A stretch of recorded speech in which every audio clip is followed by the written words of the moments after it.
तो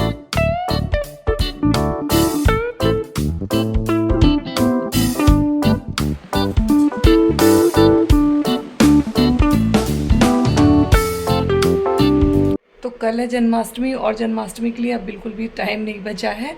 तो अब मैं ना जन्माष्टमी के एक दिन पहले ही अपना मंदिर साफ़ कर लेती हूँ, अपने भगवान जी को नहला देती हूँ। और उनका जो जन्माष्टमी के एक दिन पहले ना मुझे अपने लड्डू गोपाल जी का उपटन वगैरह करना रहता है, उनको नहलाना रहता है।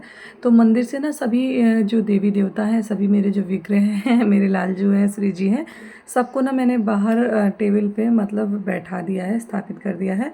और अब इनको ना सभी लोगों को टेबल पे बैठाने के बाद मंदिर पूरा खाली करके अच्छे से क्लीन करना है।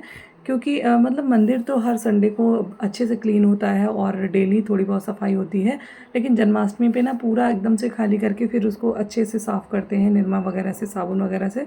तो खूब मतलब चमक जाता है मंदिर। और जन्माष्टमी में जैसे बच्चों के लिए, जैसे बच्चे की बर्थडे होती है ना, तो अपने बच्चों के लिए जितनी तैयारियां करते हैं उससे कहीं ज़्यादा हम जन्माष्टमी पर अपने लड्डू गोपाल के लिए तैयारियां करते हैं। तो पूरे घर को सजाते हैं, लेकिन उससे पहले मंदिर को सजाते हैं। और मंदिर जो है ना, ये मैंने बनवाया था जब मेरे घर का कंस्ट्रक्शन का काम हुआ था, तभी मैंने मंदिर बनवा लिया था। इस मंदिर में मैंने ना नीचे देखो इस तरह से एक छोटा सा ड्रॉर टाइप का बनवाया है, ताकि जो पूजा पाठ के सामान रहते हैं ना डेली के, वो सब इसके नीचे ही रखे रहते हैं। और मंदिर के ऊपर भी पूजा के कई सारे सामान इकट्ठे हो जाते हैं। कई कई बार कोशिश करती हूँ कि ऊपर में कोई सामान ना रखा जाए, ऐसा बताते हैं पंडित जी लोग वगैरह कि मंदिर के ऊपर कोई सामान नहीं रखना चाहिए। लेकिन एक ऐसी आदत होती है ना, ऊंचाई पे जो मंदिर का जो भी सामान रहता है, जो भी आया बस मंदिर के ऊपर ऐसे रख देते हैं। तो इस आदत को थोड़ा सा सही नहीं है, सुधारना चाहिए। और मेरा मंदिर जो है ना, मैंने ऊपर से नीचे तक पूरा अच्छे से क्लीन कर लिया। देखो भगवान जी को ना, भगवान जी का जो उपटन करते हैं ना, इनको साफ़ करने के लिए भगवान जी को जो धातु की मूर्तियाँ होती हैं ना, जो विग्रह होते हैं भगवान जी के, इनको ना बहुत से लोग में देखते हैं अमचूर लगा देते हैं, कोई नींबू लगा देता है, कोई कुछ लगा देता है। ये सब लगाने की कोई भी ज़रूरत नहीं है। आप चंदन लीजिए, जो नॉर्मल चंदन आता है लगाने वाला भगवान जी को, उस चंदन से ना खूब इनका अच्छे से मालिश करिए, लगा के छोड़ दीजिए 15-20 मिनट के लिए। और उसके बाद अच्छे से मालिश करके नहला दीजिए ना, एकदम से चमक जाते हैं भगवान जी। और देखो ऐसे मेरे राधा रानी, लड्डू गोपाल जी, सबका देखो उपटन हो गया है। और अभी कुछ जब चंदन सूख जाएगा ना, तो इनको मालिश करके अच्छे से नहला दिया जाएगा और ये खूब चमक जाएंगे। ये देखो पूरे वस्त्र नहीं निकाले हैं, ऐसे ही इनका हो रहा है उपटन। और इससे ना खुशबू भी बहुत अच्छी आती है चंदन से, जो पीला चंदन होता है ना, उससे मालिश करिए। और देखो सारे भगवान जी अभी मैंने ना यहाँ बैठा रखे हैं, क्योंकि मंदिर साफ़ हो रहा था। आराध्या ना भगवान जी को चमका रही हैं, देखो सुंदर सा इनको स्नान करा रही हैं चंदन से। और हमारा मंदिर साफ़ हो रहा है, तो हम जा रहे हैं मंदिर साफ़ करने। और यहीं पे इनका फ़ैन भी लगा दिया गया है, ताकि इनको गर्मी ना लगे। देखो आराध्या जब थोड़ी सी हेल्प कर देती है ना, तो मेरा काम बहुत आसान हो जाता है। आराध्या ने जितने भी विग्रह थे ना, पीतल के जो भी मूर्तियाँ थी या फाइबर के जो भी भगवान जी थे ना, सबको खूब अच्छे से नहला दिया, एकदम क्लीन कर दिया। आराध्या जब तक अपना काम कर रही थी, तब तक मैंने सोचा चलो मंदिर क्लीन करने के बाद में अब मंदिर को थोड़ा बहुत डेकोरेट कर देते हैं, तो कल ना बहुत ज़्यादा बर्डन नहीं हो जाएगा। वरना तो एक दिन में ही सारा जब काम करना होता है तो बहुत बर्डन हो जाता है और हौच पौच दिमाग होता है। वैसे भी इस समय मेरी थोड़ी सी तबीयत सही नहीं चल रही है, फीवर आ रहा है, पैरों में बहुत ज़्यादा, पता नहीं क्यों टूटन सी है, बहुत दर्द है पैरों में, तो बहुत ज़्यादा काम करने में भी मन नहीं लगता है। लेकिन जन्माष्टमी है तो करना मतलब करना पड़ेगा, नहीं पड़ेगा वाली बात नहीं होती है। मेरा मन ही नहीं मानता है, जन्माष्टमी हो या कोई भी तीज त्यौहार हो, तो मुझे लगता है मैं बहुत अच्छे से करूं, क्योंकि साल भर में एक ही बार आता है, कोई भी त्यौहार आता है, तो लगता है कि जो भी मौका दे रहे हैं ना भगवान जी, उनको बहुत अच्छे से सेलिब्रेट करो। ये बीमारी तो रोज़ रोज़ आती हैं, लगी रहती हैं। और बीमारियों से अगर सोच लो ना कि बीमारी है, तो ये बीमारी जाती ही नहीं है। और अगर ये सोचो ना कि कुछ भी नहीं है, तो फिर बीमारी को हरा दोगे आप। और इतनी गर्मी लग रही थी, पसीने से मेरा पूरा सूट भीग चुका था। और मैं कई बार ग्लू गन से पेस्ट करने की कोशिश कर रही थी, लेकिन ग्लू गन जो है ना टाइल्स में काम नहीं करती है। जो मेरा मंदिर है वो पत्थर का बना हुआ है, तो पत्थर में ये ग्लू गन चिपक ही नहीं रही थी, तो फिर सारा कुछ टेप से ही लगाना पड़ा। और थोड़ा बहुत अभी झालर वगैरह लगा दूँगी, लाइट वगैरह लगा दूँगी, और बहुत जितना हो सकेगा पॉसिबल उतना आज कर दूँगी। जब तक बॉडी रिस्पॉन्स दे रही है तब तक करते रहेंगे, क्योंकि भगवान जी के मंदिर का डेकोरेशन जो है ना, मेरा तो मन ही नहीं भरता है, कितना भी करते जाए ना लगता है अभी कम है अभी कम है। तो ऐसे मैं करते करते ना बहुत ज़्यादा कर डालती हूँ। लेकिन अभी जो है ना, अभी थोड़ा सा टाइम हो गया है, 10 बज गया लगभग रात के। और ये सारे काम करने के बाद अभी मुझे खाना भी बनाना है, क्योंकि आज शाम को खाना नहीं बनाया था। तो किचन का भी काम करना है, और आज रात में लगभग मुझे बहुत लेट हो जाएगा, मुझे ऐसा फ़ील हो रहा है। और सारी इस तरह से अरेंज करते हुए ना, और देखो एक मेरी बहुत गंदी आदत है, जब भी मुझे कुछ काम करना होता है तो मुझे सीज़र वगैरह चलाने में ना इतना ज़्यादा आलस आता है। कौन बार बार सीज़र उठाए फिर टेप काटे, बस मेरे दांत ही पर्याप्त होते हैं। फटाफट मुझे लगता है कि जल्दी जल्दी से सारा काम करते जाएं। तो इस तरह से ना थोड़ा बहुत कर लिया। और ये वॉल मेरी जो है ना ख़राब हो रही है। एक बार आराध्या ने ना इस पर जो चौड़ा वाला टेप आता है ना, जो लाइट वाला बोलते हैं, क्या होता है पता नहीं, वो वाला टेप लगा दिया था, तो उससे पूरा पेंट वॉल का निकल गया है। अब इस वॉल पे ना पेंट करवाना है, लेकिन अभी फ़िलहाल में अच्छा नहीं लग रहा था, इसलिए मैंने ये माता रानी वाला जो कर्टन आता है ना, ये लगा दिया, जिससे कि ये वॉल ना बहुत खूबसूरत लगने लगी। और मंदिर में भी थोड़ी सी सजावट हो गई, तो मंदिर का भी लुक ऐसा लग रहा है कि हाँ अब कुछ अच्छा सा होने वाला है।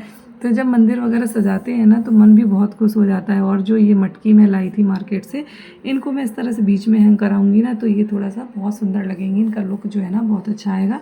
लेकिन इनको एडजस्ट करना थोड़ा सा, ये इसकी रस्सियाँ छोटी हैं, तो रस्सियाँ थोड़ी सी बढ़ा देंगे।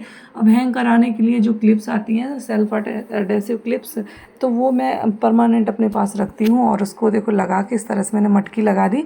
लेकिन अभी थोड़ी सी ऊपर है, इनको नीचे करेंगे, तो थोड़ा सा गोटा पट्टी रखती हूँ मैं अपने पास। क्राफ्ट का सारा सामान रखा ही रहता है, तो बस गोटा पट्टी लगा के मैंने इनको थोड़ा सा हाइट इनकी बढ़ा दी, ताकि ये थोड़ा सा नीचे को लटकें, तब इनका लुक सुंदर सा आएगा। तो इस तरह से ना थोड़ा मोड़ा काम करते चलेंगे ना, तो कल के लिए इतना ज़्यादा बर्डन नहीं हो जाएगा। नहीं तो एक दिन में सारा काम करना बहुत दिक्कत हो जाती है। और लगभग मेरी जन्माष्टमी की सारी तैयारियां अब हो गई हैं, क्योंकि मैंने पाग वगैरह भी बना लिया था, भगवान जी भी स्नान हो गए मेरे, भगवान जी का उपटन वगैरह भी हो गया है, और मंदिर भी क्लीन हो गया है, थोड़ा बहुत डेकोरेट भी कर ले रही हूँ।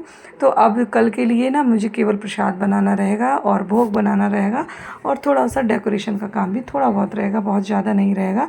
और आज ही बर्तन चमका लेने हैं मुझे, भगवान जी के, जो पूजा पाठ में यूज़ होते हैं, क्योंकि बर्तन जो है ना, बर्तनों का काम बहुत लंबा होता है, काफ़ी टाइम लगता है बर्तनों में। मैं जब भी कोई त्यौहार होता है ना, तो मैं बहुत ज़्यादा बर्तन निकाल लेती हूँ, और वो बर्तन ना साफ़ करने में काफ़ी टाइम हो जाता है। तो अब बारी आती है, कोई भी फेस्टिवल हो ना, जब तक लाइट में ना लगाऊँ ना, तब तक मुझे डेकोरेशन बहुत अधूरा लगता है।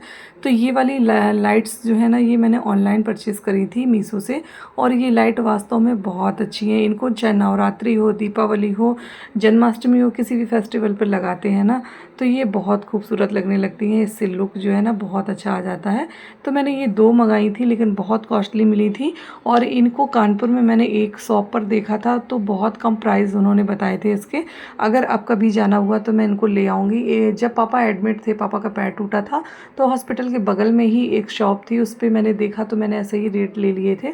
तो उन्होंने काफ़ी कम रेट बताए थे इनके। तो अगर आप कभी जाना हुआ उस साइड, तो मैं ज़रूर लेकर आऊँगी। और ये वाली लाइट्स जो है ना बहुत खूबसूरत लगती हैं, क्योंकि इनमें लीव्स वगैरह है ना, तो ये बहुत सुंदर लगती हैं। इससे जो डेकोरेशन है ना बहुत खूबसूरत लगने लगता है, एकदम से मतलब हैवी सा डेकोरेशन हो जाता है इनको लगाने से। और जो देखो मैंने पंखी बनाई थी ना, DIY किया था, इसका वीडियो भी मैंने आपके साथ शेयर किया था। इनको लगाने से ना मंदिर एकदम से खूबसूरत सा लगने लगा, एकदम भरा भरा सा। तो मैंने आपसे पहले ही बोला था कि आप इनको बना लेंगे ना, तो ये हमेशा काम आएंगी, चाहे दीपावली हो, जन्माष्टमी हो, नवरात्रि हो, आप इनको कभी भी कहीं भी लगा सकते हैं। तो मैंने 4 ही बनाए थे। अब मुझे लग रहा है कि और 2-3 बना लेने चाहिए थे, तो पूरे मंदिर में ऐसे ऊपर से नीचे तक लगा देती तो और भी सुंदर लगता। पर कोई बात नहीं, आगे फिर से इनको बना लूँगी मौका देखकर। तो अभी फ़िलहाल में मेरा ये जो लाइट वाला काम है ना, इसको भी मैंने कर लिया है, ताकि मेरा मंदिर जो है ना आज से ही सुंदर सा दिखने लगे। मुझे बड़ा एक्साइटमेंट होता है जब भी कोई फेस्टिवल आते हैं, तो मुझे लगता है कि जल्दी से जल्दी मैं सारे काम करूँ, और मतलब एक सुकून सा मिलता है आँखों को देखने में, कि हाँ मेरा मंदिर इतना सुंदर लग रहा है, मेरे लाल जी इतने अच्छे लगेंगे। इस तरह से अब अभी रात में ना, जब मंदिर डेकोरेट हो गया, उसके बाद में अब मैं क्या करूँगी कि अपने भगवान जी को सुला दूँगी। अभी फ़िलहाल में मंदिर में आसन वगैरह बिछा के, और उसके बाद में सुबह का काम रहेगा, उनको नहलाना धुलाना और सुबह का श्रृंगार करना, तो ये सारा काम रहेगा। तो अभी मंदिर थोड़ा बहुत जितना मैं करना था मुझे उतना मैंने कर लिया। अब मंदिर में आसन वगैरह बिछाने की बारी है। अब पहले किचन का काम कर लूँ, खाना पीना बनाने के बाद में उसके बाद फिर और जब मैं डेकोरेशन करती हूँ तो मैं कई बार कई तरह से देखती हूँ और चीज़ों को जब करने के बाद में निहारती हूँ कि क्या कमी लग रही है, कैसे अच्छा लगेगा, कैसे नहीं अच्छा लगेगा। तो मेरे जो डेकोरेशन होता है ना वो कई बार चेंज होता रहता है इसी चक्कर में, क्योंकि मैं बहुत जल्दी सेटिस्फाइड नहीं होती हूँ किसी चीज़ों से। तो देखो इस तरह से थोड़ा मोड़ा जो काम करना था वो मैंने कर लिया और थोड़ा बहुत डेकोरेशन भी हो गया। अब बारी आई है आसन बिछाने की, तो अब आसन भी बिछा दिए हैं। देखो इस तरह से कलरफुल से आसन ना सुंदर लगने लगता है मंदिर बिछाने से। तो बस अब आसन बिछा दिए हैं। अब नंबर आता है भगवान को सेट करने का, क्योंकि भगवान जी भी स्नान कर चुके, उपटन वगैरह हो चुका है। तो अब बस मंदिर में ला के ना भगवान जी को स्थापित करना है। जो भी माता रानी हैं उन लोगों को अभी से तैयार कर दिया है और तैयार करने के बाद अब माता रानी को सभी को बैठा देंगी, तो कल का काम थोड़ा सा कम हो जाएगा, क्योंकि लड्डू गोपाल को ही तैयार करने में बहुत समय लग जाता है। और देखो रात में ना सभी देवी देवताओं को मैंने मंदिर में विराजमान करा दिया था। सभी देवी देवताओं को जो भी है ना सबको अच्छे से वस्त्र सुंदर से धारण करवा दिए थे और लड्डू गोपाल जी को सुला दिया था। सारा काम हो गया था। अब सुबह जल्दी से जाके ना बस झाड़ू पोछा करके स्नान आदि करके भगवान जी का श्रृंगार करना होगा। तो अब बस आ जाते हैं सुबह से स्नान करके मंदिर में और भगवान जी का जो श्रृंगार है वो करने की तैयारी होती है। तो आराध्या ना सुबह से जल्दी नहा चुकी थी और मुझे घर के बहुत सारे काम करने थे, तो मैंने किए घर के सारे काम और आराध्या ने स्नान करके ना सबसे पहले अब भगवान जी के श्रृंगार के लिए आराध्या आ गई हैं और मंदिर में अब होगा भगवान जी का श्रृंगार। तो अब श्रृंगार दर्शन कराते हैं आपको। देखो ये लालजू के श्रृंगार हो गया है सुबह का, जन्माष्टमी के दिन का सुबह का श्रृंगार है और अब दिन भर ऐसे ही रहेगा और जो भी काम करने हैं मुझे मैं वो काम करूँगी और शाम को फिर श्रृंगार होगा दूसरा। तो शाम का श्रृंगार जो है ना आपको नेक्स्ट वीडियो में ज़रूर दिखाऊंगी। तो आराध्या ने पूजा कर दी है। आराध्या से बहुत हेल्प हो जाती है। आराध्या ना भगवान जी का खूब अच्छा श्रृंगार कर लेती हैं और आराध्या ने खूब अच्छा श्रृंगार कर दिया है। जब तक कि मैं काम में लगी थी तब तक आराध्या ने बहुत बड़ा काम कर लिया, मतलब सब अपने लालजू का श्रृंगार कर दिया खूब सुंदर सा और सभी देवी देवता जो है ना खूब सुंदर तैयार हो गए हैं और मंदिर ना जो झांकी है बहुत खूबसूरत लग रही है। तो इस तरह से सुबह का जो श्रृंगार है वो हो गया है। अब करते हैं आगे के काम और जो जन्माष्टमी का उत्सव होगा ना उसका वीडियो आपके साथ कल शेयर करेंगे। तो चलते हैं, फिर मिलेंगे एक बहुत नेक्स्ट इंटरेस्टिंग वीडियो में। तब तक के लिए okay friends, bye bye, take care, Radhe Radhe, जय श्री कृष्णा, जय बिहारी जी। और अभी तो बहुत सारे डेकोरेशन भी बाकी है तो वो सब भी करना है। Okay friends, bye.